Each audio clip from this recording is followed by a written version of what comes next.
Hey everyone.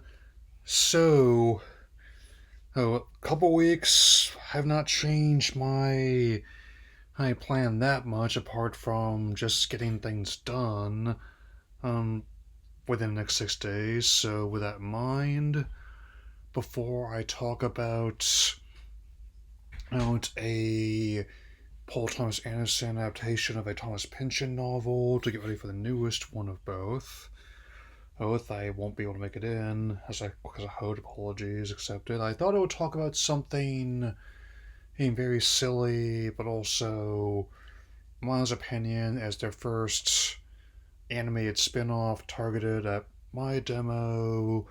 Oh, it's easily one of my favorite work of theirs, and admittedly, I'm still catching up on ones that I've released this year. I consider it to be a bloody good time. So here are my first viewing thoughts on Marvel Zombies, which spun off from the hit episode of What If, which in turn spun off from the comic book adaptation of this franchise the same name. So let's begin.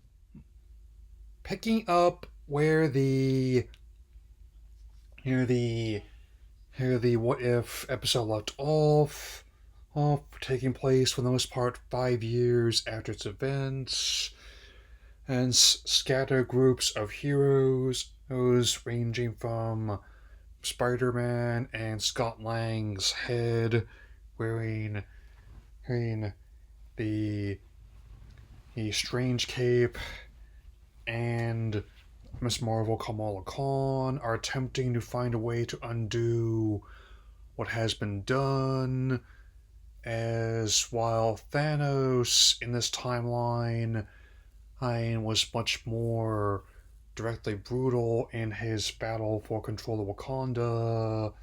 Uh, he ended up adapting, and Banner attempting to deal with it ended up exacerbating the matter. I mean, let's just say that as this timeline's anchor being, he reaches a different plane, and even though, of course, there are still hoax, they're presented in ways that actually make sense for the setting, like kind of like the dark humor to expect in something like a lot of Romero's films or the original Evil Dead trilogy.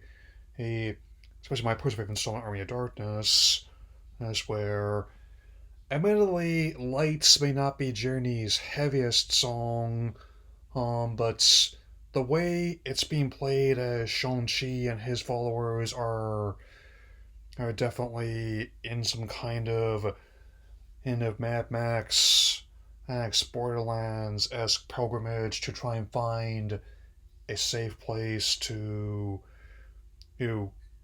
use a beacon that Kamala found inside one of the zombies who swallowed it for safekeeping. And in the latter case, you gotta need more than a few who who enthusiastic tweets from self-proclaimed magician Randy Pitchford to fix this. Count on that. Though many, but not all, of the characters in this spin-off reprise their roles for their respective characters, the way they're used is kind of interesting. The way that both the Scarlet Witch and Okoye have used energy from the Infinity Stones to functionally sire a lot of these zombies. And even though I'm not familiar with the director writer combo for this event series, I they did an okay job. It's obviously not going to be their most groundbreaking story, but like I keep saying, you don't always have to reinvent the wheel.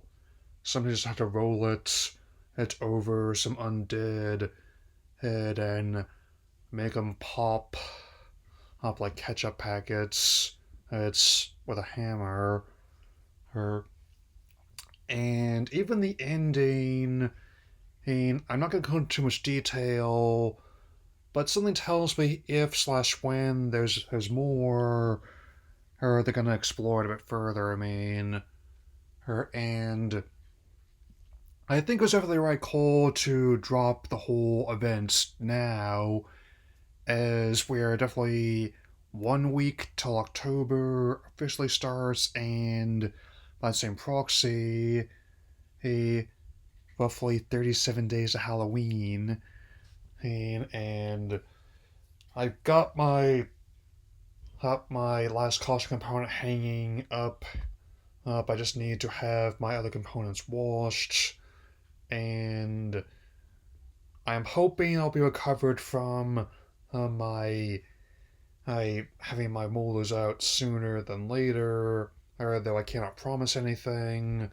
And, and I'll definitely get as much as I can written at very least, and get you at least 3 ones I want to have come up in advance. Because it's not just Bat Month I want to take part in again. And I have something in mind for Scoobtober. Or you'll definitely have to wait and see what they are, but let's just say they deal with my perspective of, favorite, at least for incarnation of the franchise. My favorite incarnation will likely not surprise you, but I'm going to say that my least favorite incarnation of Scooby Doo certainly will. Anyway, all I have to say for now. Oh, and I'll definitely have plenty to talk to you about the remainder of this month. I've already got a couple ones ready to go for October over in terms of writing, and my I definitely already have one of you left to close out this month, so that's one I'm thinking quite proud of. So that'll be all for now. Take care, everyone.